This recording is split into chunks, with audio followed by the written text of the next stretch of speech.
শাকসবজি আমাদের স্বাস্থ্যের পক্ষে খুবই উপকারী। তো এই কথা মাথায় রেখেই আজকে সকাল সকাল দেখো সব মেশানো একটা সবজি বসিয়ে দিলাম। হ্যালো বন্ধুরা, কেমন আছো সবাই? আশা করছি সবাই খুব ভালো আছো। দিন রাত্রির গল্প চ্যানেলে আরও একটা নতুন গল্পে তোমাদের স্বাগত। তো প্রথমেই আমি সবজিটা করে ফেললাম। এই দেখো আমার সবজিটা করা হয়ে গেছে। এরপর তাড়াতাড়ি করে আমি রুটি করে নিলাম। রুটিটা করতে একটু দেরি হয়ে গেছিলো আজকে। তো আটা টাটা মেখে টেখে রুটিটা করলাম। করে রুটিটা দেখো ফুলতেই চাইছে না। আমিও নাছোড় বান্দা, তোকে ফুলিয়েই ছাড়বো। তো যাই হোক, এই আমি আমার শ্বশুরমশাইকে খেতে দিতে যাচ্ছি। তো এরপরে একটু সময় নিয়ে আমি মাছটাকে ভেজে নিলাম।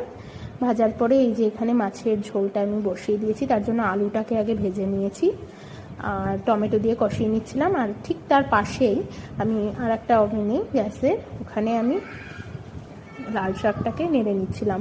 তো দেখো এখানে আমি চট জলদি করে ফেললাম মাছের ঝোলটা, লাল শাক, এই যে একটা ভেজিটেবলস যেটা করেছিলাম, আর কিছুটা মাছ ভেজে রেখেছি দুটো, আর এই যে মাছের ঝোল কমপ্লিট। এদিকে আমার ভাতও হয়ে গেছে, পাশাপাশি দুধটাও জাল দিয়ে নিলাম, কারণ গরমের সময় তো দুধটা অনেক সময় কেটে যায়, এই কারণেই দুধটা জাল দিয়ে নিলাম। তো যাই হোক, এইভাবেই দিনটা আজকে আমার কেটে গেল। ভিডিওটা ভালো লাগলে অবশ্যই চ্যানেলটা সাবস্ক্রাইব করে নিও। ধন্যবাদ।